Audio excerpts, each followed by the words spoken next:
তো আগের বার আমরা কয়েকটা ক্লাস ক্রিয়েট করেছিলাম। আমরা একটা হিউম্যান ক্লাস, তারপর আমরা স্টুডেন্ট ক্লাস এবং পরবর্তীতে আমরা টিচার ক্লাস ক্রিয়েট করেছিলাম। তারপর আমরা দেখলাম যে টিচার ক্লাসটার ভেতর কিন্তু অনেকগুলো মেথড আমরা পেলাম।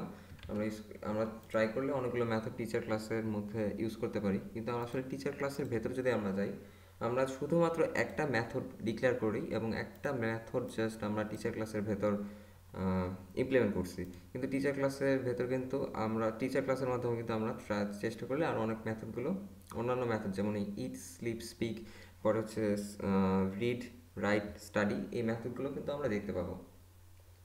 তখন আমরা যদি একটা কাজ করি, আমরা যদি একটা হিউম্যান ক্লাস ক্রিয়েট করি, তো হিউম্যান লিখলাম OBJ one is equal to new human লিখলাম। এখন আমি যদি লিখি ওবিজে ওয়ান ডট কী লেখা যায়, ওবিজে হবে, সরি এই জায়গায় ওবিজে ওয়ান ডট ইট, তাও এই মেথডটা আমরা পাবো।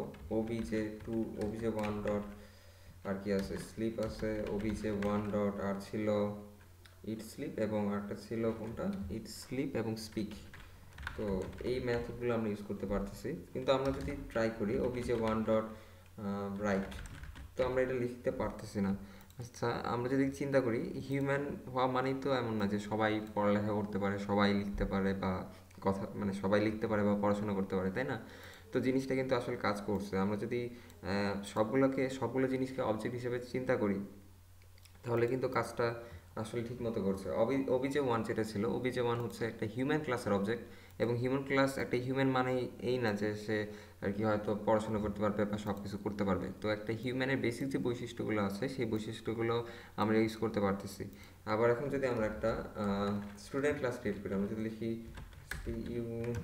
Student OBJ two is equal to new student লিখে, এবং আমরা যদি লিখি ওবিজে টু ডট, আমরা লিখতে পারি স্টাডি, তো একটা স্টুডেন্ট স্টাডি করতে পারবে। কিন্তু আমরা যদি লিখি OBJ two dot teach, OBJ two dot teach যদি লিখি, তো সেই ক্ষেত্রে আমরা ইরর পাচ্ছি।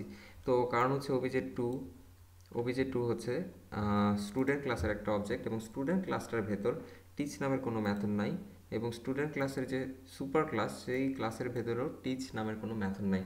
তো আমরা যদি এমনিতেও খেয়াল করি, কমন সেন্স, যে একটা স্টুডেন্ট অবভিয়াসলি এখনই টিচার মানে কাউকে পড়াতে পারবে না, নর্মালি আর কি পারে না, আমরা সেই সেন্সে যদি আমরা চিন্তা করি, তো এই হিসাবে এই জিনিসটা কাজ করছে।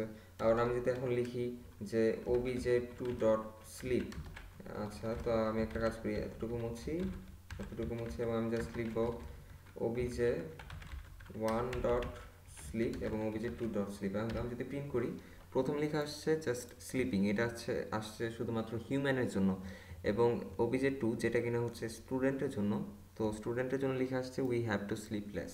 তো অবশ্যই স্টুডেন্টের কম ঘুমাতে হয়, তো এর জন্য লেখা আসছে we have to sleep less. তো জিনিসগুলো কিন্তু আসলে কাজ করতেছে, এবং এই স্লিপিংটা লিখে আসছে জাস্ট হিউম্যানের জন্য, হিউম্যান সবাই তো ঘুমাতে পারি, তাই না? তো সবগুলো কিন্তু মোটামুটি কাজ করছে।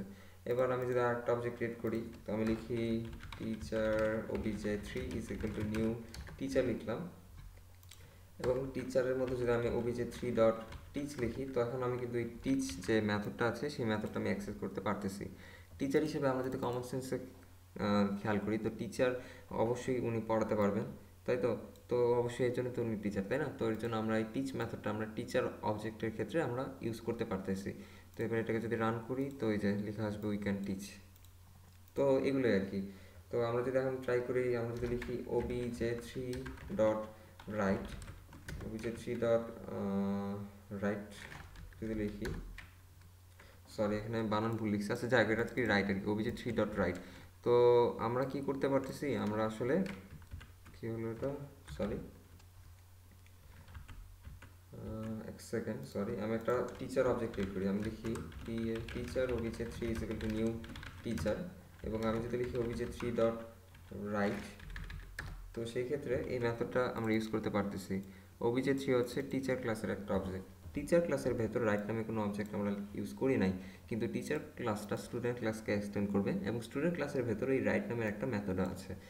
তো আমরা যদি এখন চিন্তা করি, একজন টিচার অবশ্যই লিখতে পারবেন, তাই না? তো সেই হিসাবে আমরা একটা ওবিজে থ্রি যদি নিই, আমরা যদি একটা টিচার ক্লাসের অবজেক্ট নিই, তাহলে সেই অবজেক্ট অবশ্যই রাইট করতে পারবে, টিচার অবশ্যই লিখতে জানেন অবশ্যই, তাই না? তো এবার এটাকে রান করি, তো এখানে লেখা আসছে উই ক্যান রাইট।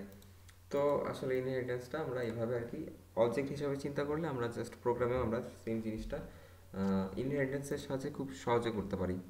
তো ইনহেরিটেন্সটা যদি আমরা ইউজ করি তো আমাদের যে সুবিধা, সবচেয়ে বড় সুবিধা হচ্ছে আমাদের একই কোড বারবার ইউজ করতে হবে না।